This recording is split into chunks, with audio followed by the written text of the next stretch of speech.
So today I'm going to show you how to do this Balinese dance makeup. And yes, I'm not Balinese, but anyway, I love Balinese dance, and also doing the makeup is really fun, and hopefully what I know and what I can do can be of some help to you in your own endeavours, trying to apply the makeup yourself and perform Balinese dance in your country. In Bali, normally we'll have a tukang rias, makeup artist, who'll do your makeup for you, but it's also important as a dancer to be able to do it yourself.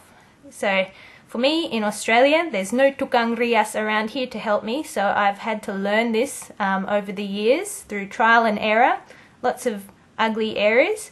So this is what I'm capable of now, and I myself keep practicing, so let's have a go. Let's start with the foundation.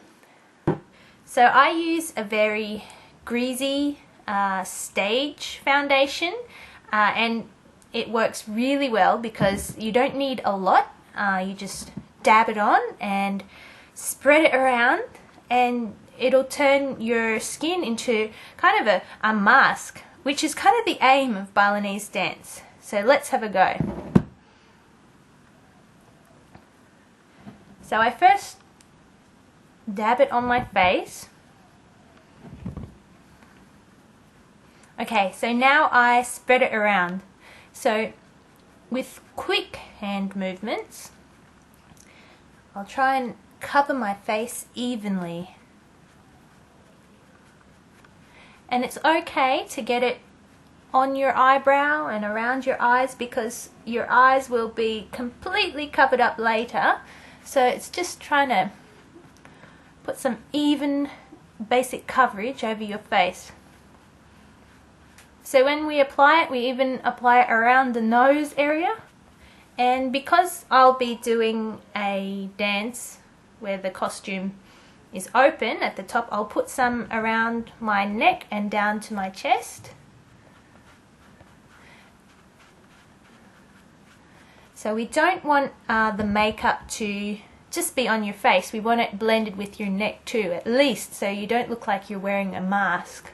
And for Balinese people, because their skin is darker than mine, when they wear this light and very thick stage makeup, it will really show. So it's important to have it even. So now I have my foundation on. So now I'm going to add the powder. So the powder basically sets the foundation underneath and also adds another thicker layer. Yeah, so it becomes a whole lot more theatrical. So make sure you put some on your neck as well, not just on your face. Okay, so now it's time to apply the blush, and the blush that I use is this really bright red color, and it works not only to bring out your cheeks, but it's also kind of a contouring device these days especially. So some very skilled Balinese makeup artists can really create these beautifully sculpted cheekbones, even for men, particularly when the men are doing the more feminine roles.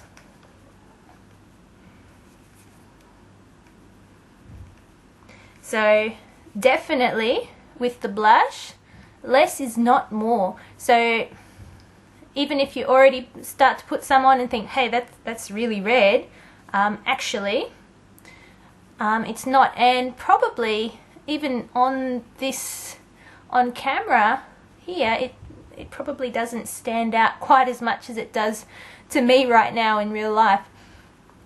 So the point is, you're going to be on stage and under bright lights, and people may be taking your photo as well.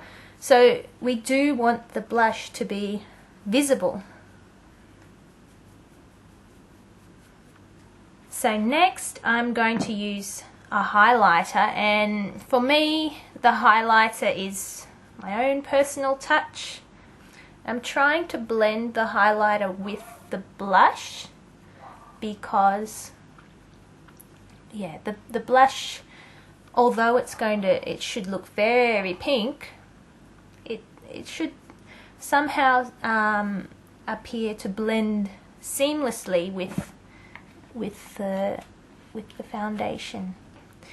So next we're going to do the eyes, and I use a base which is literally called an eyeshadow base, but you can probably use a new unscented lip balm, with something that's quite thick and waxy, to cover your eyelids and the upper part under your brow and even your eyebrow, because that will make the very bright coloured eyeshadow that we're going to use stand out a whole lot more. Okay, so the next step is to apply the first layer of colour, which is the yellow, and that goes under your eyebrows at the ends, but not too far below. You can actually bring it up above your eyebrows, because later on we're going to draw on eyebrows which are higher than your natural arch, because we want our eyes to look as big as possible.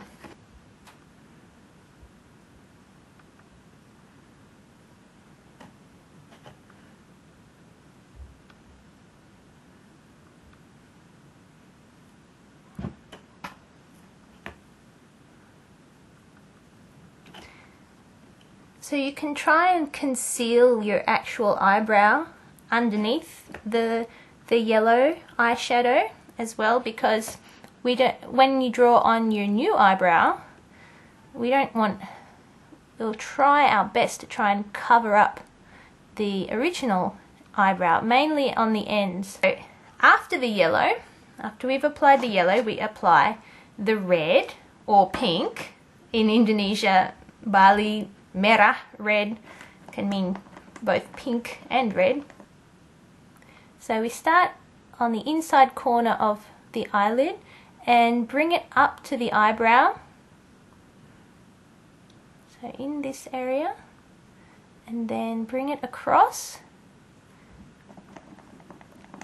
and then follow the natural kind of shape of your eyelid, and where it meets the yellow we're going to try and blend it gently, so that it in Indonesian they say graduasi, so the two colours become rendered together. If you can do that, the overall effect is much more beautiful. So where the pink and the yellow meet, it kind of becomes this sunset orange, and where later on, where the blue and the pink meet, it should be able to achieve a kind of purple colour. So don't go too far out with your eyeshadow. We want it to follow the bottom rim of your eye up to the end here. Okay, so the next one is the blue. Okay, so here we go with the blue. We apply it over our eyelid.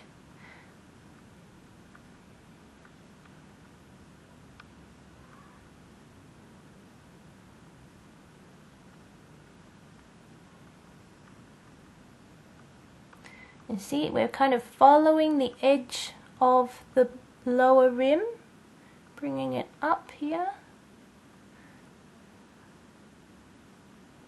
See, and we meet the blue and the red, and it becomes purple, or purplish colour.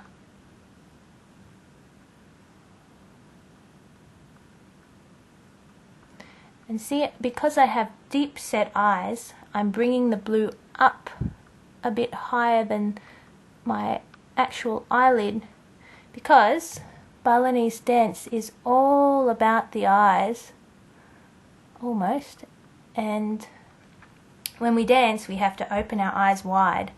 So I still want some of that blue visible. Okay, so now we're going to try and match what I've done here with the other side. So So doing the same thing, just bringing it up to the eyebrow.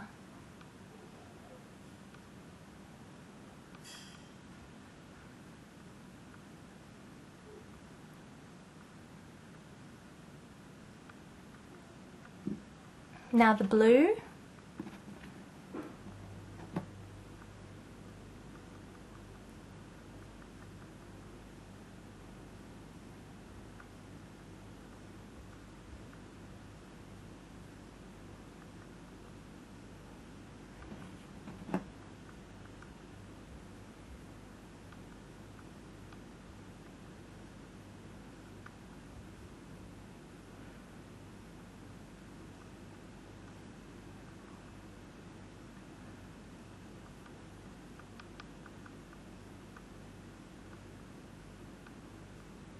Okay, so once you've got both eyes on, now you can check to make sure that they're both even on both sides with the colour. So I'm just going to even both of the eyes out now. And while I do that, I'm going to work on the blending where the colours meet. And it's important to work with the shape of your own eyes.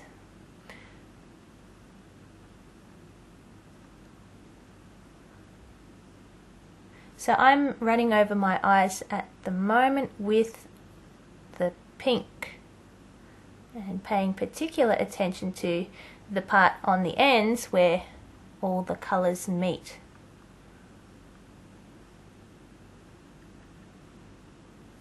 So to finish it off with the blending, I use a brush just to get the colours, the eyeshadow blending together very softly. I think that the brush is just has that softer edge to the sponge. Okay, sometimes when people apply the blue eyeshadow, they also do some along the bottom rims as well. But today I'm just going to use the black eyeliner because I'm quite sensitive to this makeup, and I guess most people are because it's so thick. Next, I'm going to do the eyebrows, and I use, at the moment, I'm using an what's it called? An eyeliner gel with a brush applicator. Okay, so with the eyebrows, I don't start immediately from where my eyebrows start. I start a little way in because later I'm going to be blending this down and around my nose. Balinese, it's done in Bali because people like to create a higher bridge on the top of their nose. I guess in the old days people didn't care, but it seems that some people would like to have a high Western style nose, I guess, which is quite funny when we're talking about Balinese dance. But also, anyway, I find that when we do the blending around the nose area, it makes the eyebrows look so much cooler. So when we get to this point, we don't want to follow our own eyebrow down or let alone make it even lower. We want to make it higher.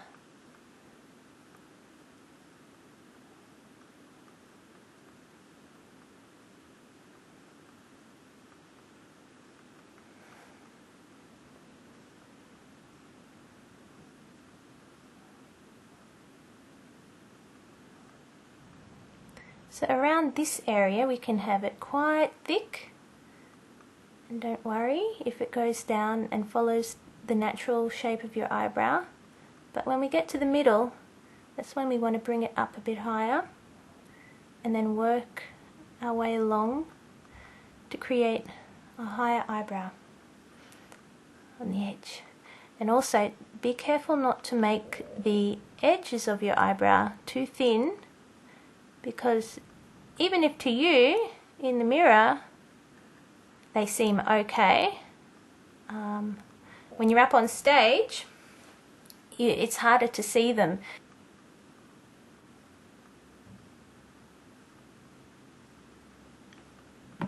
Okay, so now we're going to do the other eyebrow, the same, hopefully, and always just go cautiously at first to create the basic outline that you want to follow. and then you can fill it in later.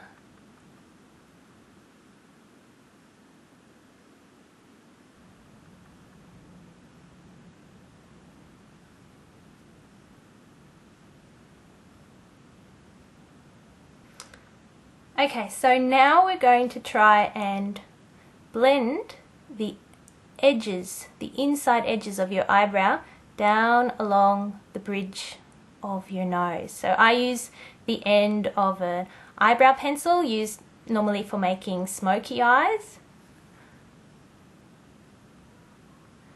And because I'm using this eyebrow gel that's also waterproof, I found that it's a little bit stubborn and dries quite quickly. So I'm just going to get the basic shape going, and then after that I'm going to smudge it with my finger.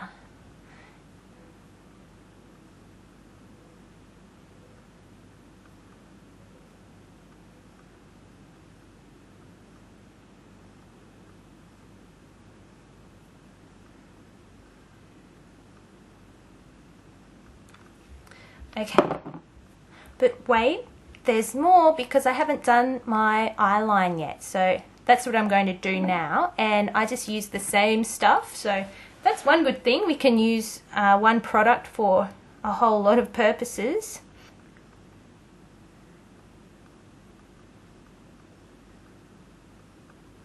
Yeah, so don't worry about making it too neat and thin, because we want it thick.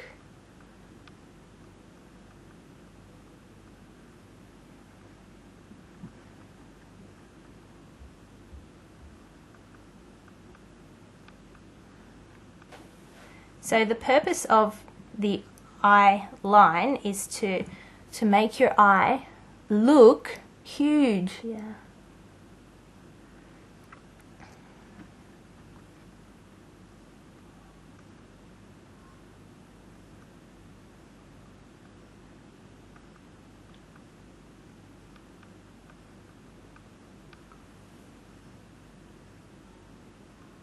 So depending on the kind of dance you'll be performing, you can do this kind of thick, dramatic line. But if you're, for example, performing a welcome dance, you may not want to make the line as thick. But I'm going to be on quite a big stage tonight dancing alone. Ooh, nervous. So I want my eyes to really stand out. Okay, so those are the eyes.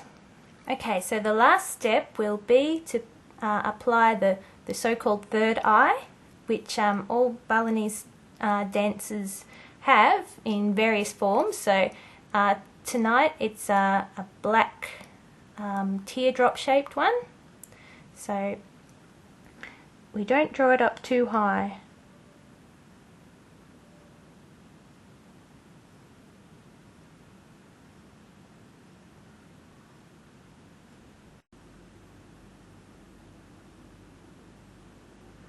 So it's okay to fill in the bottom part, because later we'll be covering it with the white paint. So I'm not very good at this because I just don't have a very steady hand when it comes to drawing one of these. Anyway, in the past in Bali, when they wanted to draw on the white dot, they would use pamor, which is powdered limestone mixed with water, but now we use face paint, or sometimes odol toothpaste.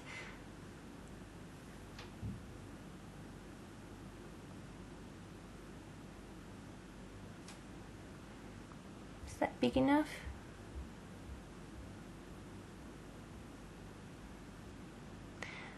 Some dancers will have the white dots here, 1, 2, 3, but not all of them. And also some dancers will use a red dot here. So just before you do your makeup, check on the internet to make sure that you're following the rules according to the particular dance you'll be performing. So the last step, and I normally perform this last step before I go on stage, is to apply the lipstick, but I'll just put it on for effect, just to show how it all comes together. Okay, so that's the makeup. Good luck trying. Keep practicing. I'm still practicing. It takes years and years to perfect, and also we have to keep up with the current trends in makeup. So something done, say for example 15 years ago, will look quite outdated compared to the current makeup trends. So stay on top of the trends. That's another piece of advice. Alright, good luck. Bye bye.